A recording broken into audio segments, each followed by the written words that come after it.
And I'm done! I'm finally caught up with all my work for Wacky Wonderland! I've been falling behind since I started college and was feeling a little bit burnt out. Plus, the Wacky Wonderland Discord server has been a little hectic lately. But I'm so excited to do more work for this show!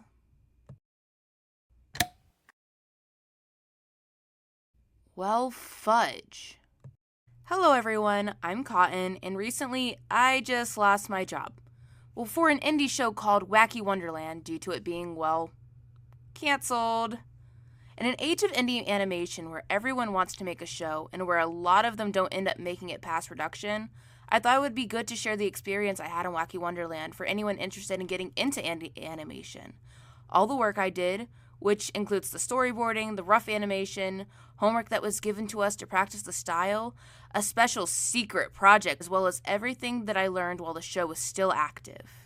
7 months ago, I first heard about Wacky Wonderland from this video. I was automatically interested. I want to be a professional animator one day, and although this show was a passion project, it was going to be a great way to add work to my portfolio and gain work experience. When I first applied through the Discord, I applied to be a rough animator. However, after receiving my demo reel, it was recommended to me by the head animator to be a rough animator and a storyboard artist. I have a little confession to make.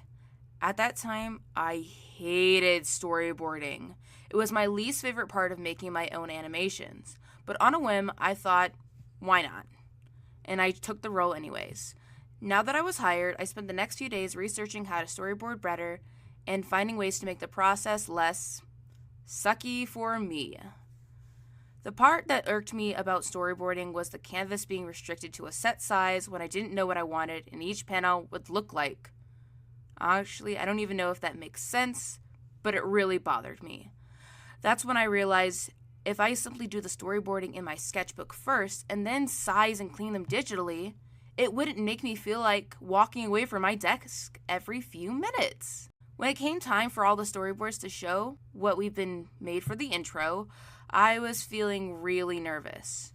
We were in a Discord call together and I was completely, admittedly, not confident in my work. But when it came time for my part, I was met with such positive support and compliments by everybody in the call. That's when I was asked, "Do you want to be a lead storyboarder?" I was shocked. What? Are you sure? I don't have a lot of storyboarding experience and I'm not very knowledgeable. That's okay. It's a learning experience for everyone, and you mostly be giving pointers and helping anyone who needs advice on storyboarding. I gladly accept. Thank you. That was actually a life-changing moment for me. Storyboarding is now one of my favorite things and has inspired me to also be a professional rough animator and storyboard artist after college. So, of course, when the show was canceled, I was going through the 5 stages of grief.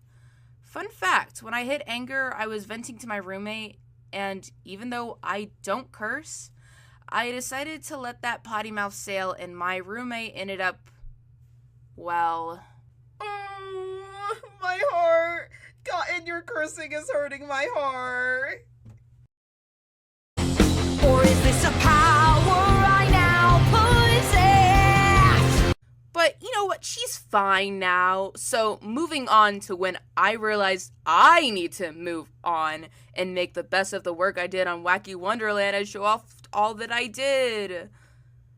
That transition sounded better in my head.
To create these storyboards, I had to draw everything in my sketchbook first.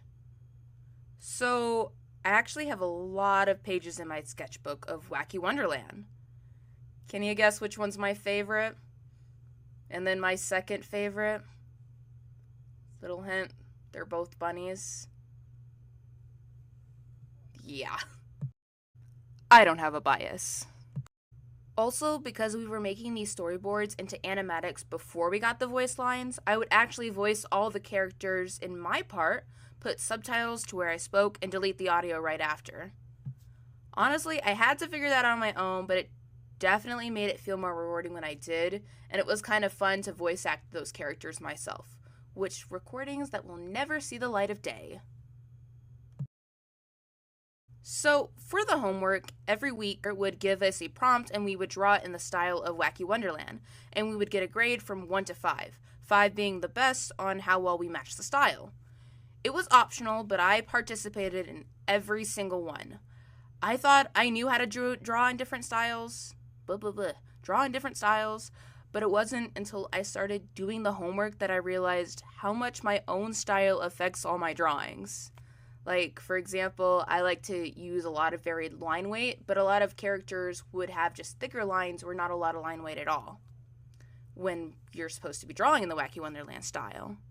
Though I do believe I've gotten better thanks to the style guide created by Skipper. Thank you, Skipper! If you're thinking about making your own indie show, make sure to make a style guide because it will make your show more consistent and easier for your animators. Please. It's hard enough. Now, for the moment you've been waiting for. The project that I worked on my own, officially for Wacky Wonderland. And music video animatic of the Mad Hatter! Well, you can push me, shove me, turn me around, but I'm no girl's toy. You can tie me, toss me upside or down, but I'm no girl's toy. So, you might have been expecting more. I only actually finished 12 seconds of it. As we were getting more work in the server and as college got extra busy, it was becoming hard for me to set time aside to work on it. But I still think it's pretty neat. Okay, I wanted to save the rough animation for last because it was the whole reason why I joined Wacky Wonderland and was the last thing that I got to do for Wacky Wonderland before it was canceled. There isn't a lot because at this point we had only just started doing the rough animation and then quickly we were done. This is actually some of my best animation work to date, and I'm so glad I got to at least finish it. Started straight, with time and place and twist of fate. I'm so freaking proud of myself! Oh my gosh, I'm so good! Ooh! Sorry, my ego took over for a second. When I first signed up for rough animation, I had no idea that rough animators also had to rough animate shadows and light. But now that's something I'm going to start doing whenever I do light and shadow in the future. Woohoo! Yeah, I don't have any more work to show. So does that mean this is the end of the line? No more Wacky Wonderland? I'm never gonna do work for Wacky Wonderland again. Yep, but that's okay. Just because Wacky Wonderland is over doesn't mean my work is. This won't stop me from joining other indie show productions. I'm actually in another show, if you're interested, as a rough animator called Avion Among the Serpants. Avion Among the Serpants, owned by Cactus, is an upcoming indie animated comedy, suspense, musical series that follows around a small bird. The bird has been practically swaddled her whole life, gets face to face with the real world, which we want to show as unpredictable. If you want to learn more, join the Discord server, because sometimes getting lost is the only way we can find ourselves. I'll leave a link to the server and the channel in the description below. I really want to make more videos on animation, and if that's something you're interested in, make sure to like and subscribe. Thanks for watching!